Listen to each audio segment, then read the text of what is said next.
YouTube. In this video, I will be talking about the most underrated UFC women's flyweights. Number one most underrated UFC woman flyweight is Natalia Silva. She is very up and coming. She is now ranked in the top 5.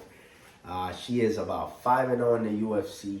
The reason I think she is underrated, and people will say, oh, she's not really underrated if she's 5-0 and she's a top 5 fighter. The reason why I say she's underrated is because I believe she will be the next champion in that division in the UFC. None of those girls could beat her.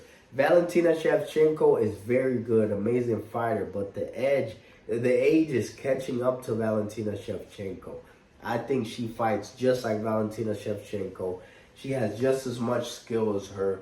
I believe she has an amateur Muay Thai fight against her. So that should let you know what beginning she has. Natalia Silva is a great and amazing fighter. She's probably my favorite women's MMA fighter in the UFC right now. And I'm not saying she's the most underrated because of that, but I'm saying it because of her skill set. This girl can do it all. Her taekwondo, her kickboxing, her boxing, her takedown defense is very, very good. Very technical, very methodical. The girl is a complete fighter. We haven't seen her on the ground as much, but trust me, if her takedown defense is that good and that technical and that methodical, I know she can handle her own on the ground.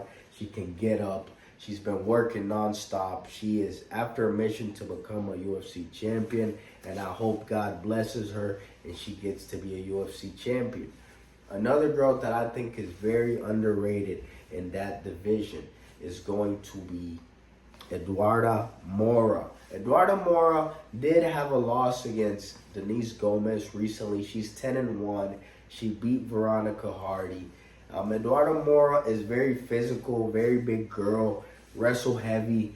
The problem with her is if she's forced to stand, she is not as good on the feet. She doesn't look as aggressive, doesn't look so imposing. She just doesn't look that good on the feet.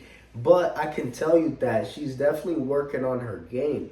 I can see that because she showed some improvements, little bit of improvements in her fight against Veronica Hardy. Veronica Hardy is a tough opponent, a good opponent. She ended up getting the W, scraping it by, but she ended up winning. It keeps her momentum going slowly but surely. And I think Eduarda Maura is very dominant, very, very grapple heavy, very good, aggressive girl. And I think she has an amazing 2025. May God bless her and her family as well. Another very underrated fighter in that division, I would say, is Amanda Ribas. Amanda Ribas is a fighter that I recently broke down because she has a fight coming up against Mackenzie Dern here in the next 10 days or so. Amanda Ribas is a good fighter. The reason I think she is going to have a great year right now, she's 13-5, and she is underrated because she has a 13-5 record. The opponents that she has lost to are high-level opponents, are high-ranked opponents. So I don't want you guys to think 13-5, That's why she's underrated. Amanda Ribas is very good. She's one of those fighters that she gets better as the fight goes on. And I think that is the best trait to have as a fighter. As the fight goes on, her cardio makes her better because she keeps the same intensity or higher intensity. Her jiu-jitsu is amazing. Her ground skills are very good. She just has a great motor. This girl is always going. And her striking and kickboxing has really been coming along. I think in the UFC, you should never be counted out if you're the type of person that has great cardio, a good overall skill set, which she has, and you get better as the fight goes on and you're a gritty opponent.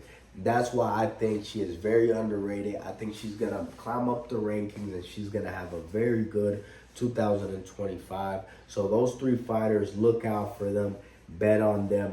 Let me know what y'all think, and I appreciate you guys.